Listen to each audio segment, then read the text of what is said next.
কুমিল্লার নাঙ্গলকোট উপজেলার দক্ষিণ শ্রীহাস্য নেসারিয়া দাখিল মাদ্রাসা ৩ কক্ষ বিশিষ্ট সেমি পাকা ভবনের ভিত্তিপ্রস্তর স্থাপন করা হয়। শনিবার সকালে মাদ্রাসায় ভিত্তিপ্রস্তর স্থাপনকালে প্রধান অতিথি হিসেবে উপস্থিত ছিলেন সাবেক কুমিল্লা ১০ আসনের এমপি আব্দুল গফুর ভূঁইয়া।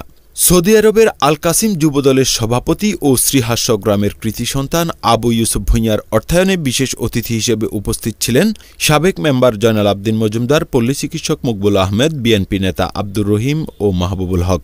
মাদ্রাসা সুপার মোশাররফ হোসেন, নাঙ্গলকোট উপজেলা জাতীয়তাবাদী প্রবাসী ফোরামের সমাজ কল্যাণ বিষয়ক সম্পাদক মোহাম্মদ কামাল হোসেন, কর্মসংস্থান বিষয়ক সম্পাদক হুমায়ুন কবির সোহেল, মাদ্রাসা পরিচালনা কমিটির সদস্য বেলাল হোসেন, শ্রীহাস্য আদর্শ উচ্চ বিদ্যালয়ের প্রধান শিক্ষক ইঞ্জিনিয়ার মেরাজ মজুমদার, যুব নেতা আমজাদ হোসেন, গোলাম মোর্শেদ সুমন প্রমুখ।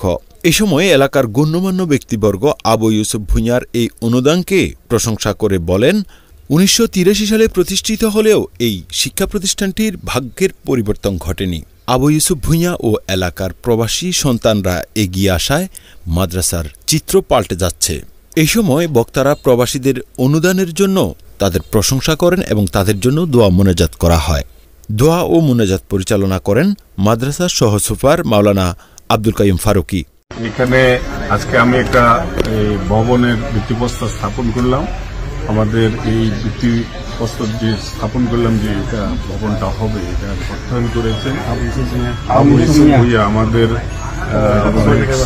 স্নেহভাজন আমার ছোট ভাই, সৌদি আরবে ব্যবসা বাণিজ্য করেন।